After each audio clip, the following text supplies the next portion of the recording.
My name's Katrena Friel, and I'd love to give a big shout out to all those beautiful rural women out there. Today, I'm going to be talking about the art of the abundance mentality. We stand against scarcity once and for all. In this program, I'm going to go through the 7 steps to abundance. Are you with me? Let's get going. So let's get into it. Step 1. The first step is about the eye of the owner. This is where you have the eye of the owner, which essentially means that you take responsibility for what you want to take responsibility for. So the opposite of the eye of the owner is the fat cat mentality. You know, those sort of people that sit in committees and say how it can't be done, that it's been done before, and oh no, it can't work.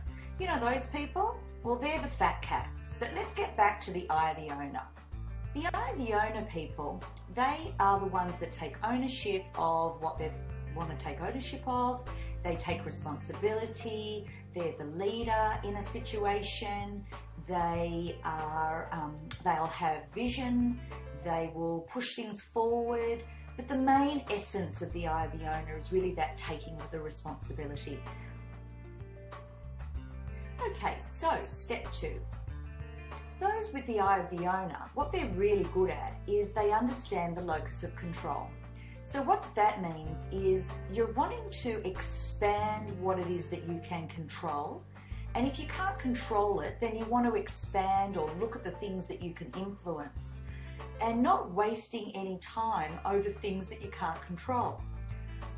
So a lot of people who don't take personal responsibility are usually the whingers and the whiners about things that we can't change. Things like the weather, for example, or the government, or the state legislation, or the law, or whatever else. I don't put any energy into things like that.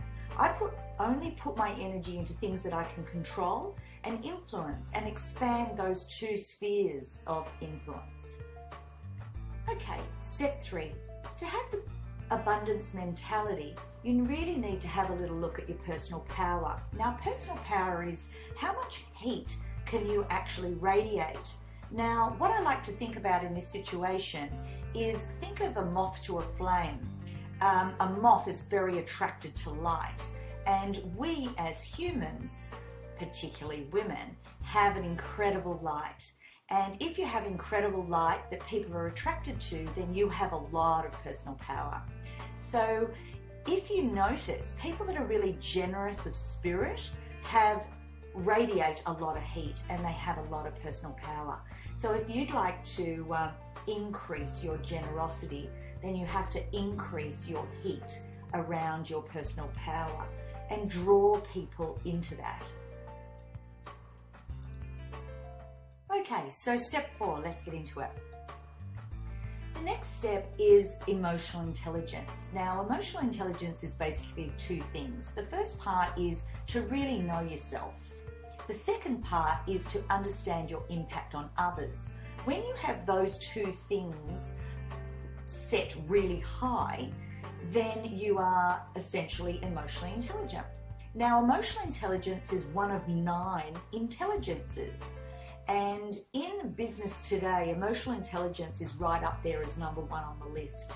Because if you know yourself and you know your impact on others, then you can really get a lot of things done. Now, underneath those 2 things, you can go into a bit more detail, and it's broken up into 5 sections. The first section is looking at your self-awareness. To be emotionally intelligent, you need to be very self-aware. The second part is be able to self-regulate. So anybody that doesn't have a lot of time or feels a bit out of control and can't get something done, they're not able to self-regulate. So self-regulation is really important when you want to be generous and get out there. The next one is you've got to have some motivation. So being really emotionally intelligent means you've got a lot of motivation to get things done. And the next one is empathy. Now, women in particular are known for having this in spades. empathy is like being able to put yourself in other people's shoes and imagine how they feel. So anyone with high emotional intelligence will be very empathic. And the last one is social skills. So social skills allows people to be able to get out and speak up and speak out about their cause, and to be able to chat with people and network with people and just connect with people. Social skills is really important. So anyway, that's a bit of an overview of emotional intelligence, but it's one of the things that can make us really generous. And high emotional intelligence will mean that you have an abundance mentality. Okay, so step 5. Now, step 5 is all about initiative. Initiative is essentially the fire in your belly. Now, a lot of people have not a lot of heat.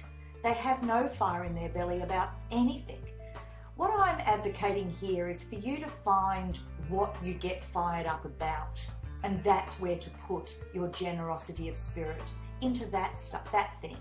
Not go and be generous with things that you have no heat about.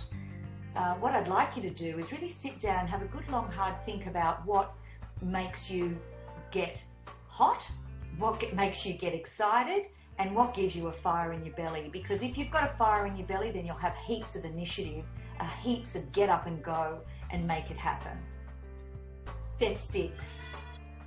Okay, so step 6, we need confidence. If you're going to have heaps of get up and go, make it happen, and initiative, then you're going to need heaps of confidence to then take that out into the world.